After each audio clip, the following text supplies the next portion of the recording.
கர்த்தருடைய பரிசுத்த நாம மகிமைப்படுவதாக. இந்த ஆடியோ மூலமாக உங்களை மறுபடியும் சந்திப்பதில் மிக்க மகிழ்ச்சி. யோசுவாவின் புஸ்தகம் 1ஆம் அதிகாரம் 5ஆம் வசனத்திலே, நான் மோசையோடு இருந்தது போல உன்னோடும் இருப்பேன், நான் உன்னை விட்டு விலகுவதுமில்லை, உன்னை கைவிடுவதுமில்லை என்று சொல்லி பரிசுத்த ஆவியானவர் யோசுவாவோடு கூட பேசுவதை நாம் அறிந்திருக்கிறோம். அருமையான தேவ பிள்ளைகளே, மோசையை தேவன் ஊழியத்திற்கு அழைத்த போது இஸ்ரவேல் ஜனங்களை வேறு பிரித்து அடிமைத்தனத்திலிருந்து விடுதலை பண்ணி கொண்டு வரும்படியாக அழைத்த போது கர்த்தர் அநேக வாக்குத்தத்தங்களை கொடுத்து நான் உன்னோடு கூட இருப்பேன் என்று சொல்லி அநேக காரியங்களை பேசினார்.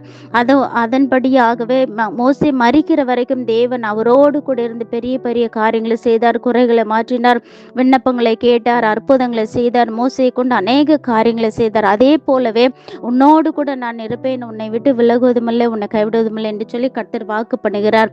எனவே அவர் வாக்கு தத்தத்தில் உண்மையுள்ளவர், வாக்கு மாறாதவர். மோசேக்கு சொன்ன வார்த்தையை அப்படியே நிறைவேற்றினார். அதே போல இன்றைக்கும் ஆண்டவர் உங்களை பார்த்து சொல்லுகிறார், அவர் உங்களை விட்டு விலகவும் மாட்டார், உங்களை கைவிடவும் மாட்டார். அவரை உறுதியாக பிடித்து கொள்ளுங்கள். கர்த்தர் தாமே நம்மை ஆசீர்வதிப்பாராக. ஆமென்.